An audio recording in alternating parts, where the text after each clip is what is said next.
Pinnacle Instrument Limited registered with its and capital of rupees 20 lakh divided into equity shares of rupees 100 each। तो यहाँ पर बोल दे 20 लाख जो है वो कैपिटल है, authorise capital 20 lakh authorise capital है, divided into equity shares of rupees 100 each. मतलब कि एक शेयर का दाम 100 रुपीज़ है, तो हम लोग यहाँ पर इक्विटी शेयर्स निकालेंगे, 20 लाख डिवाइड बाई 100 कर देंगे तो 20,000 इक्विटी शेयर्स हो जाएगा। ऑथोराइज कैपिटल है ये, ऑथोराइज रजिस्टर्ड नॉमिनल तीनों सेम है। अब बोला on 1 June 2014 the company issued 20,000 equity shares जो रजिस्टर किया था उसमें से 5,000 इक्विटी शेयर्स को इशू किया है company as fully paid to मीला हर्बर्स। मतलब मीला हर्बर्स एक फर्म का नाम है, कंपनी का नाम है, उसको वो लोग दे देते हैं कैश के बदली में as purchase consideration for the purchase of plant and machinery. वो लोग जो ये जो पिनाकल इंस्ट्रूमेंट है वो प्लांट एंड मशीनरी परचेज करती है, उसके बदली में वो जो मीला हर्बर्स फर्म उसको दे देते हैं 25,000 इक्विटी शेयर्स कैश के बदले में, कैश के इन एक्सचेंज में। The remaining shares were issued to the public at par. 20,000 में 5,000 इक्विटी शेयर्स तो मीला हर्बर्स को दे देते हैं और 50,000 इक्विटी शेयर्स पब्लिक को इशू कर देते हैं। Till the date of the balance sheet the directors had called from the public 60% of the nominal value of the shares. जो कंपनी का जो डायरेक्टर्स है, कंपनी का डायरेक्टर्स लोग को वो जो शेयर्स है उसका पूरा 100 रुपीज़ कॉल नहीं किए, वो शेयर्स का नॉमिनल फेस वैल्यू मतलब या नॉमिनल वैल्यू का 60% कॉल किए, मतलब 60 रुपीज़ कॉल किए शेयर्स का और 40 रुपीज़ कॉल नहीं किए।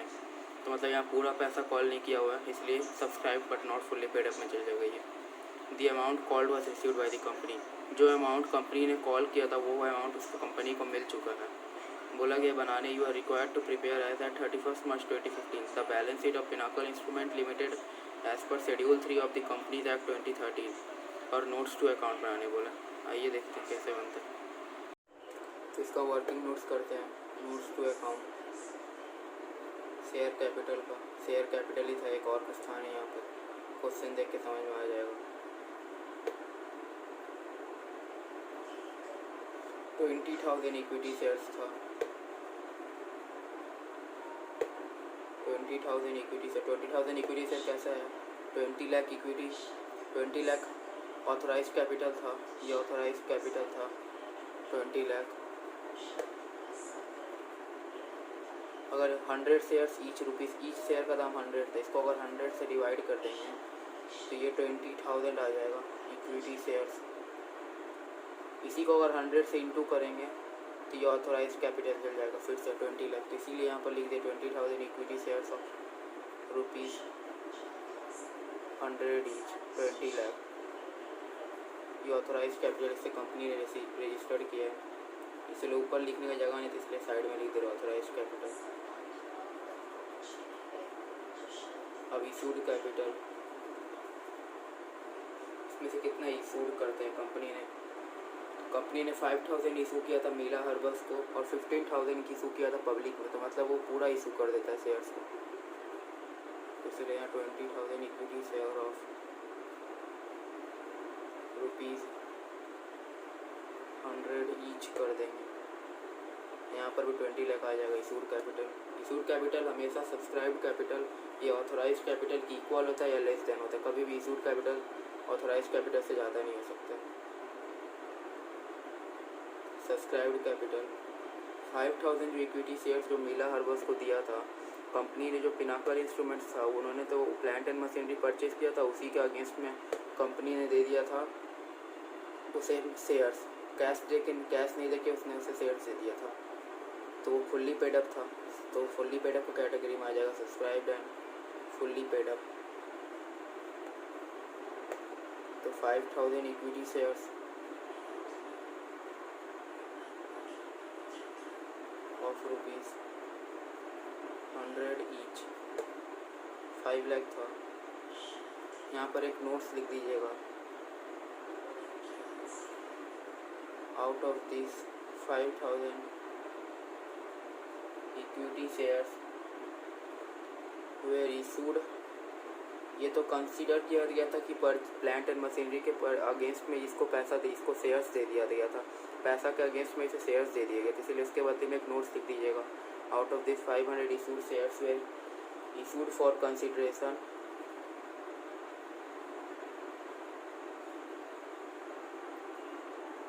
for consideration against the purchase of मीला हर्बस से, जिसने मीला हर्बस से पिनाकल इंस्ट्रूमेंट ने जो प्लांट एंड मशीनरी लिया था उसी का अगेंस्ट में इसे दे दिया गया था। तो वही इसी यहाँ पर नोट्स लिख देना होगा।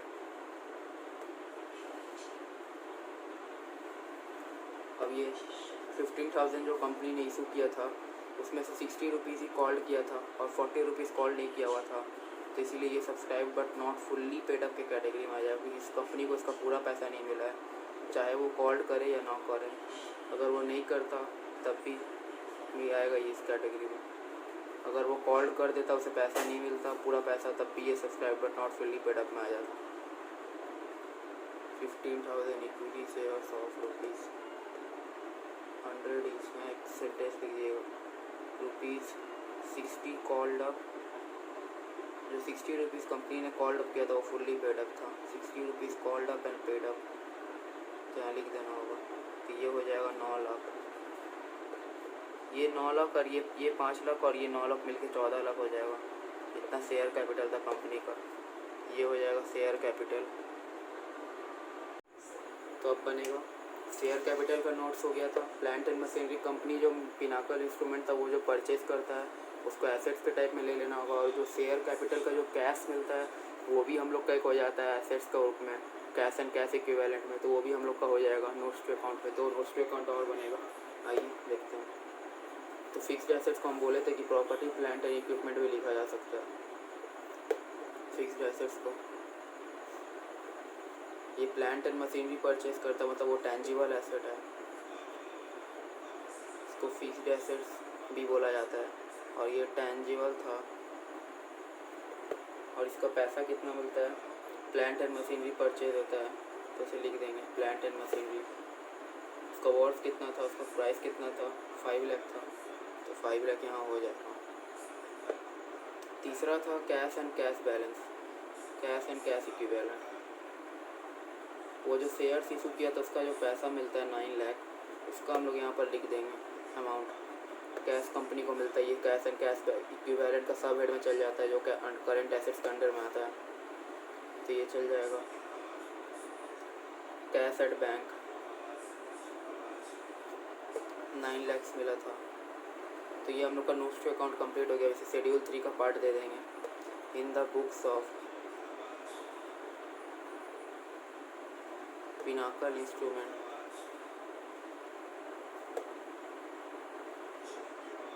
ये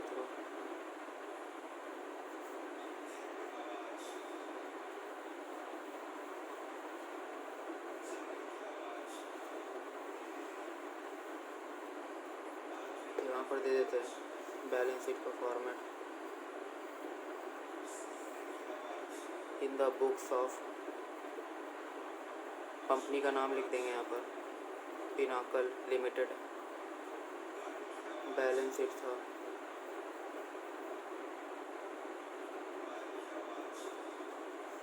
डेट कितना था देखते आइए। डेट था 31 March as on, balance sheet as on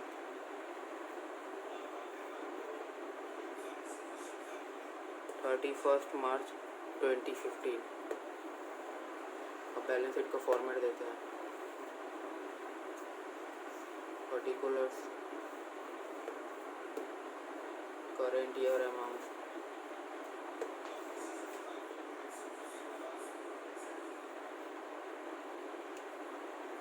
note number,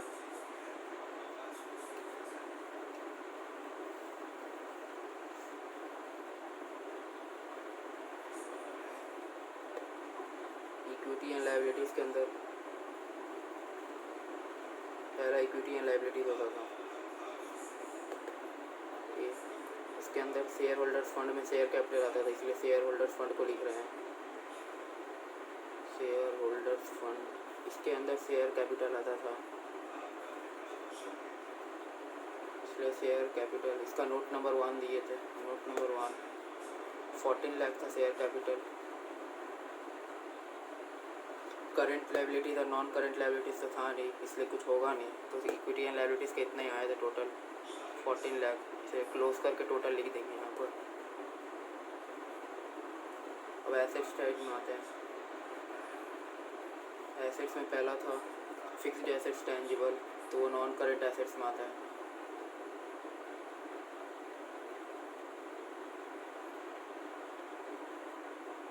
इसका पहला था fixed assets.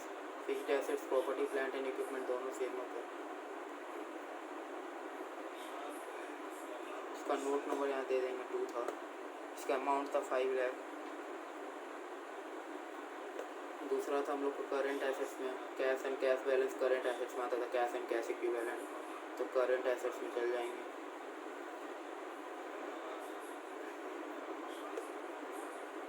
Cash and cash equivalent.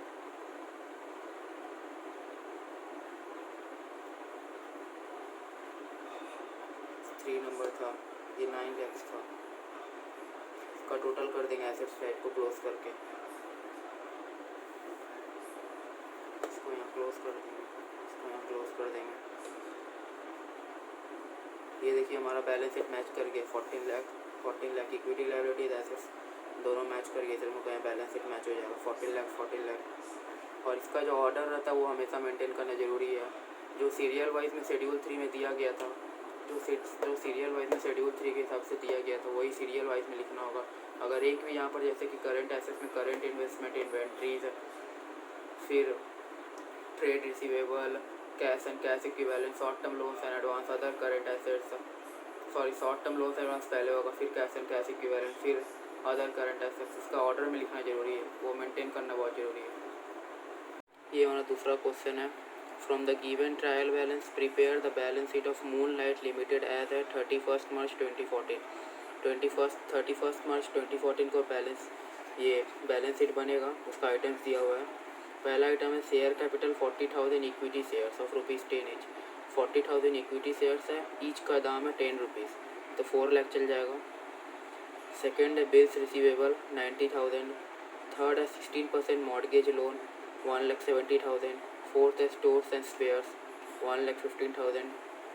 Fifth है डेटर्स 1,66,000। सिक्स्थ है plant and machinery 2,90,000। Second goodwill 40,000। Provision for tax 26,000। General reserve 1,30,000। Cash in hand 18,000। Calls in arrear. ये देखिए ये share capital का एक आइटम है, इसे शेयर कैपिटल में एडजस्ट किया जाएगा, देखते हैं कैसे। 2,000। Marketable securities 5,000। आइए ये ISC 2015 में आया था, 12 मैक्स कैरी किया गया था इसको। आइए देखते कैसे बनेगा ये। नोट्स टू अकाउंट का पहला था शेयर कैपिटल। शेयर कैपिटल में ऑथोराइज कैपिटल देख लीजिए 40,000 इशूड किया था, तो 40,000 इशूड था, तो ऑथोराइज तो उससे ज़्यादा भी हो सकता है, उससे ज़्यादा शेयर्स भी हम लोग को मिल सकता है, उससे ज़्यादा शेयर से भी कंपनी रजिस्टर किया होगा, तो इसलिए यहाँ पर डॉट दे देंगे। Dot equity shares of ₹10 each dot. अब 40,000 इक्विटी शेयर्स जो है वो कंपनी इशूड किया था, तो 40,000 equity shares of ₹10 each 4 lakh हो जाएगा। सब्सक्राइब्ड कैपिटल में से देखिए 40,000 में से बोला गया था 2,000 कॉल्स इन एरियर हुआ था, तो कॉल्स इन एरियर को हम लोग एज्यूम कर लेंगे। कॉल्स इन एरियर को 2 रुपया करके 1,000 शेयर में से, मतलब कि 1,000 शेयर में से 2 रुपये हम लोग को नहीं मिला है, उसको जस्ट एज्यूम कर लिया 2,000 को कि 1 × 2,000 करके, और वही 2 रुपये हम लोग को 1,000 में से नहीं मिला। समझ लीजिए वो 2 रुपये फाइनल कॉल है, तो फाइनल कॉल हम लोग को नहीं मिला 1,000 शेयर्स में से, तो इसीलिए 39,000 को कर देंगे subscribe fully paid up category में, और ये 1,000 को कर देंगे not fully paid up category में। तो ये सब 39 इक्विटी शेयर्स ऑफ ₹10 ईच को 3,90,000 हो गया, और नॉट फुल्ली पेड अप में देखिए 1 lakh equity shares of ₹10 each, मतलब कि इसका 10,000 हो जाएगा वैल्यू। इसमें से बोला गया है ये 10 रुपया मिलना चाहिए था पूरा, इसमें पूरा मिलना चाहिए था, पर इसमें से बोल दिया गया है कि उसका लास्ट फाइनल कॉल का पैसा नहीं दे पाया है। जो भी शेयर होल्डर था, जो भी शेयर होल्डर ख़रीदा था ये शेयर को, वो आदमी कंपनी को 2 रुपया करके ईच 1,000 शेयर्स में नहीं दे पाया, तो उसको माइनस कर देंगे कॉल्स इन एरियर करके। उसको हम लोग जस्ट एज्यूम कर लिए 1,000 × 2, मतलब वो 1,000 शेयर्स को हम लोग को 2 रुपया नहीं मिला, तो उसको 2,000 माइनस करके 8,000 कर दिए। 3,90,000 प्लस 8,000 398, ये हो गया शेयर कैपिटल। तो अब रिजर्व एंड सरप्लस का देखते क्या था। रिजर्व एंड सरप्लस दिया हुआ था कितना,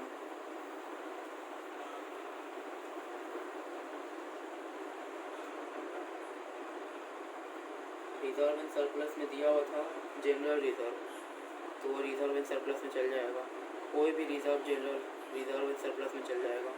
जनरल रिजर्व का वैल्यू कितना था,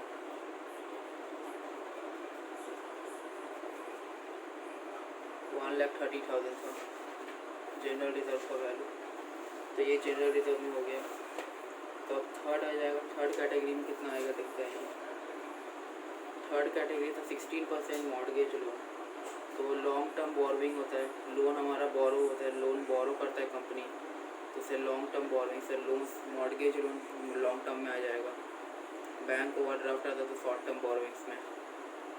16% मॉर्गेज लोन कितना था लोन का अमाउंट, लोन का अमाउंट था 1,70,000। ये जो 16% दिया हुआ गया इसका मतलब हो गया इंटरेस्ट। ये लोन जो लिया है कंपनी 1,70,000, इसका उसको इंटरेस्ट चुकाना होगा 16%, इसलिए यहाँ पर 16% मॉर्गेज लोन दिया हुआ। ये इंटरेस्ट उसको देना होगा लोन लेना। फोर्थ हमारा था short term provision. Long term provision कुछ था नहीं, इसलिए हम लॉन्ग टर्म प्रोविज़न लिखेंगे नहीं, सिर्फ सीधे डायरेक्ट शॉर्ट टर्म प्रोविज़न में चल जाएंगे। Short term borrowings bank overdraft भी नहीं था, इसलिए उससे भी नहीं लिखेंगे। शॉर्ट टर्म प्रोविज़न हमारा प्रोविज़न फॉर टैक्सेशन था, इसे लिखते हैं प्रोविज़न फॉर टैक्सेशन और टैक्स कुछ भी लिख सेम है। प्रोविज़न फॉर टैक्स कितना था, 26,000 था। 26,000 हो गया। फिफ्थ हो जाएगा property plant and equipment. Fixed assets था या प्रॉपर्टी प्लांट एंड इक्विपमेंट कुछ भी सेम होता है। जैसे हम लोग इंटेंजिबल, वो टेंजिबल एसेट्स था, इंटेंजिबल नहीं सॉरी टेंजिबल था। प्लांट एंड मशीनरी था। फिक्स्ड एसेट्स टेंजिबल 2,90,000 था उसका अमाउंट। 6 था property plant and equipment means fixed assets, उसे दोनों बोला जाता है, प्रॉपर्टी प्लांट एंड इक्विपमेंट या फिक्स्ड। गुडविल था, गुडविल हमेशा इंटेंजिबल होता है, गुडविल हमारे इंटेंजिबल एसेट्स होता है। यहाँ पर प्लांट एंड मशीनरी लिखना भूलना, ये प्लांट एंड मशीनरी हो जाएगा, इसका अमाउंट हो जाएगा 2,90,000। यहाँ गुडविल था, गुडविल का वैल्यू कितना था, 40,000। एक मिनट,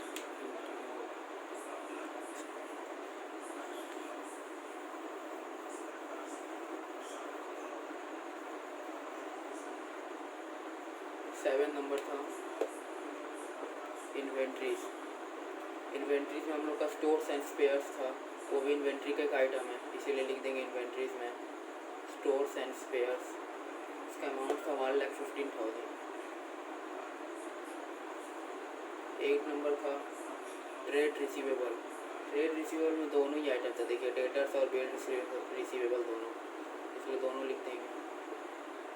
इसका ऑर्डर मेंटेन करना जरूरी है। जो बैलेंस शीट में जो ऑर्डर दिया हुआ तो वो ऑर्डर में नोट्स टू अकाउंट में भी वैसे ही लिखा जाएगा, और जो हम लोग बैलेंस शीट बनाएंगे एज पर शेड्यूल 3 उसमें भी हम लोग को वही ऑर्डर में लिखना होगा, वही मेंटेन है ना, वो ऑर्डर एकदम मेंटेन करना ही होगा। 1,66,000 और बिल्स रिसीवेबल का था 90,000। ये दोनों का ऐड करके आ जाएगा 256,000, ये ट्रेड रिसीवेबल हो जाएगा।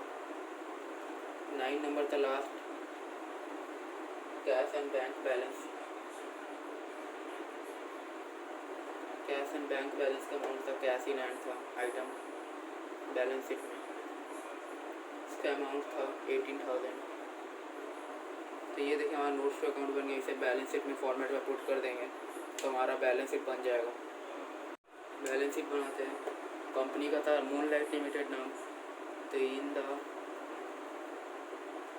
बुक्स ऑफ मूनलाइट लिमिटेड लिख देंगे, मूनलाइट लिमिटेड। डेट था एज ऑन 31 मार्च 2014, और इसे बैलेंस शीट के फॉर्मेट बना देंगे।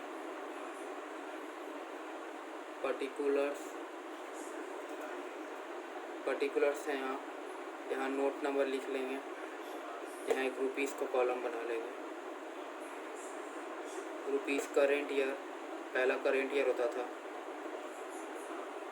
दूसरा आइटम पे लिखने का लिख सकते हैं, यहाँ पर बस डैश डैश दे देंगे। प्रीवियस ईयर का अगर अमाउंट दिया हुआ रहेगा तब लिखेंगे, अगर नहीं दिया हुआ रहेगा तो नहीं लिखेंगे प्रीवियस ईयर का। पहला आइटम था इक्विटीज़ एंड लायबिलिटीज़ में हमारा पहले इक्विटीज़ एंड लाइबिलिटीज़ आता है, फिर एसेट्स आता है। इक्विटीज़ एंड लाइबिलिटीज़ में पहला तो शेयर होल्डर फंड होता है, हमेशा याद रखिएगा।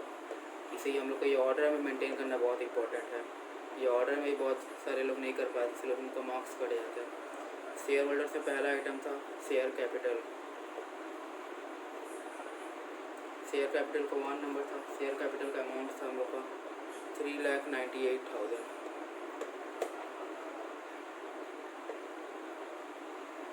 398,000। सेकेंड था reserve and surplus. Reserve and surplus में जनरल रिजर्व आया था, इसका अमाउंट था 1,30,000। शेयर होल्डर फंड में देखिए दोनों हो गया, शेयर होल्डर फंड का हो गया। अब नॉन करेंट लायबिलिटीज़ में हम लोग का था एक लॉन्ग टर्म बोरोविंग्स, उसे लिख लेंगे। पहले नोट्स टू अकाउंट बनाने का यही फ़ायदा होता है कि हम लोग को नोट्स टू अकाउंट में पता चल जाता है कौन सा आइटम है, इसलिए हम लोग को वही लिखना होता है। जो नहीं रहता है उसे हम लोग एक्सक्लूड कर देते हैं, उसे हम लोग नहीं लिखते सिर्फ। तो नॉन करेंट लायबिलिटी में पहला था लॉन्ग टर्म बोरोविंग्स, उसे लिख लेंगे लॉन्ग टर्म बोरोविंग्स। 3 नंबर था नोट्स टू अकाउंट में, उसका नंबर, इसका अमाउंट था लॉन्ग टर्म बोरोविंग्स का 1,70,000 था। और कुछ था नहीं, लॉन्ग टर्म प्रोविजंस था नहीं, इसीलिए नहीं होगा। जो आइटम नहीं रहेगा उसको एक्सक्लूड कर देंगे, उसको कुछ लिखना नहीं है। करेंट लायबिलिटीज़ में था हम लोग का शॉर्ट टर्म प्रोविजंस था बस करेंट लायबिलिटीज़ में, तो शॉर्ट टर्म प्रोविजंस हो जाएगा। उसका था सब हेडिंग 4, नोट्स नंबर 4, 26,000 अमाउंट था। इसको अगर प्लस करेंगे तो टोटल आ जाएगा, इसको प्लस में टोटल आ जाएगा 7,24,000 आ जाएगा हमारा। तो ये हो गया टोटल। अब एसेट साइड में जाएंगे। एसेट साइड में तो हम लोग का पहला non current assets,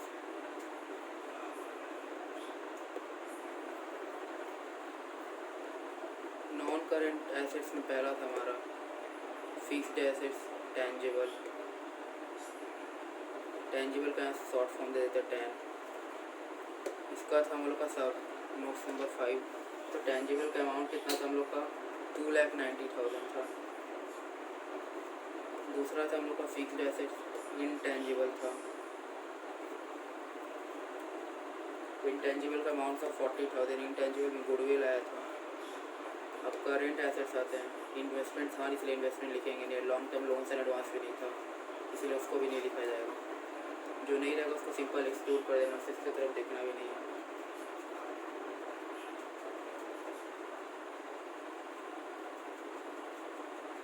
current investment था हम लोग का, ये देखिए हम लोगों ने नोट्स टू अकाउंट में एक लिखना भूल गया था। हम लोग का नोट्स टू अकाउंट में करेंट इन्वेस्टमेंट भी था मार्केटेबल सिक्योरिटीज़। 1 नंबर वीडियो में हम लोगों ने अपना फाइनल अकाउंट्स का जिसमें एक्सप्लेन किया गया था, उसमें बोला था मार्केटेबल सिक्योरिटीज़ आता है। करंट एसेट्स का करंट इन्वेस्टमेंट वही एक ऐसा इन्वेस्टमेंट है जो करंट इन्वेस्टमेंट में आएगा।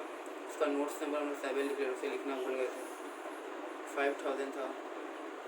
वीडियो पहला वीडियो का लिंक डिस्क्रिप्शन में दिया हुआ रहेगा, उसे देख सकते हैं जाके आप। पहला वीडियो का लेक्चर उसमें दिया हुआ था कौन सा आइटम कहाँ पर आता है। करंट इन्वेस्टमेंट में सिर्फ मार्केटेबल सिक्योरिटीज़ था, तो वहाँ पर चल जाएगा। सेकेंड था हम लोग का करंट इन्वेस्टमेंट के बाद इन्वेंट्रीज था हम लोग का। इन्वेंट्रीज का अमाउंट था इन्वेंट्रीज का नोट नंबर 8 था। इन्वेंट्री का अमाउंट था 1,15,000। थर्ड था ट्रेड रिसीवेबल।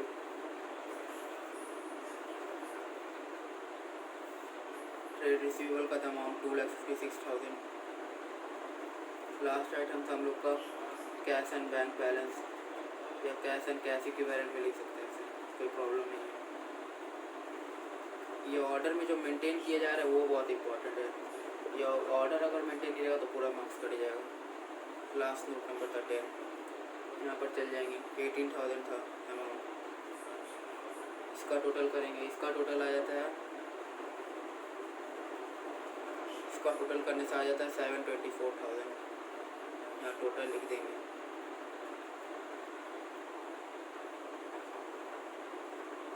ये देखिए total of liabilities equal to total of assets, means balance sheet match हो गया। तो हम लोग का बैलेंस शीट सेटिस्फाई, तो मतलब हम लोग का ये सॉल्यूशन सही है।